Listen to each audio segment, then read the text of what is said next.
తమ్ముడు కూడా వీడియోలో పెట్టేశారు చూడండి. మా చెల్లి అయితే తినేస్తుంది, మా తమ్ముడు కూడా తినేస్తున్నాడు, నేను కూడా వీడియో చెప్తున్నా.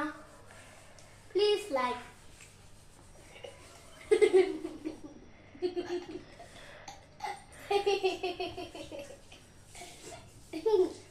దోశ సాంబార్ అయితే చాలా టేస్ట్గా ఉంది. మా చెల్లి